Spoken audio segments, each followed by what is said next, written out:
Now let's have a look inside the cockpit.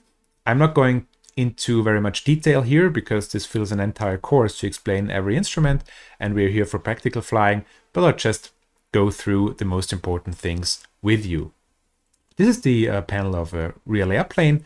Now here is the one from the simulator. Here we have the basic 6, so the basic flight instruments, the airspeed indicator, artificial horizon, or attitude indicator, altimeter, the vertical speed indicator, directional gyro, and the turn and bank indicator. One interesting thing to say about the turn indicator, because there are often misunderstandings about that. We have that little airplane symbol, and it's deflecting in a turn, but this is often misconstrued as indicating the bank of the airplane, because this little airplane symbol is actually banking. But this is not the case. What the little airplane shows you is actually the turn rate around the yaw axis. And that's why you have these little markings here. And if the wing of the little airplane is at the marking, you have a 2-minute turn. And 2 minute means you're doing a 360 turn around the yaw axis in exactly 2 minutes. Of course, this is also measuring the turn rate and not the actual bank angle of the airplane. You can try this out. If you don't believe me, you can just go into a forward slip. So meaning you're going forward, and then you are applying aileron, so a little bank, but at the same time, opposite rudder. So you will have a bank angle, but you will still be going straight ahead.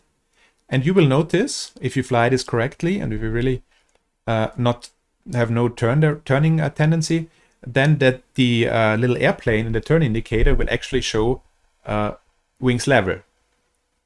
But in real life, you have one wing lower than the other. But it's showing wings level because you have no turn rate. You're still going straight. Okay. And the little ball down there is also important because it's often neglected. We will talk about that in the effects of controls lesson. But it's basically is showing you if you're flying a coordinated turn or not. All right, you have a suction indicator here that's telling you if there's enough vacuum, enough air produced by the vacuum pump to operate the attitude indicator and a directional gyro.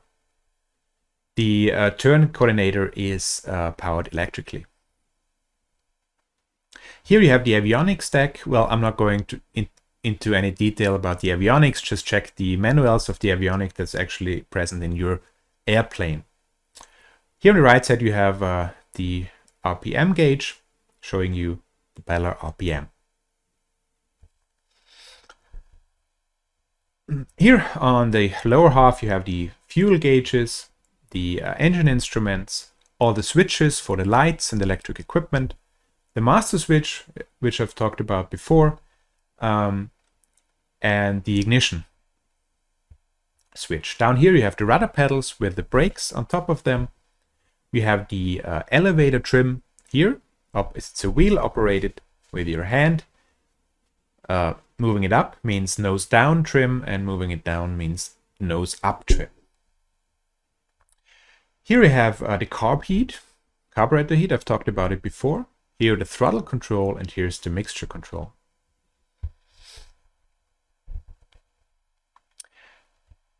Moving a little bit further to the right, you have again power, throttle and mixture. Here you have the flap switch. You notice how there are these stops incorporated in it, so you have to move the switch to the right and then down to move the flaps.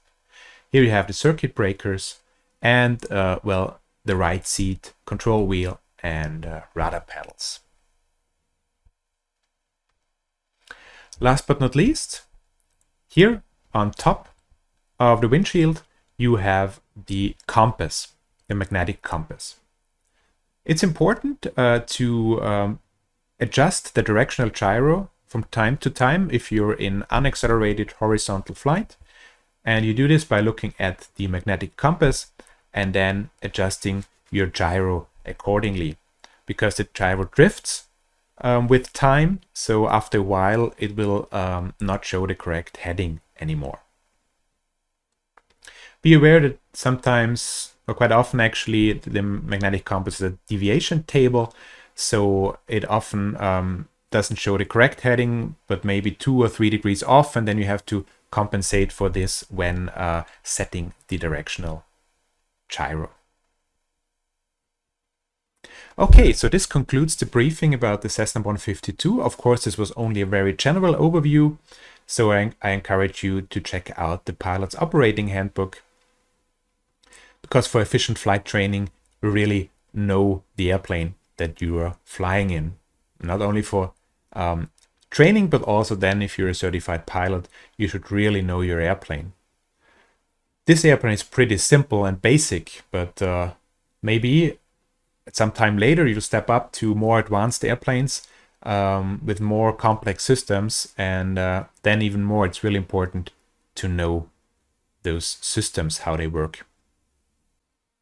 All right, so this concludes the lesson about the basics of the Cessna 152. Thank you for watching, and see you next time.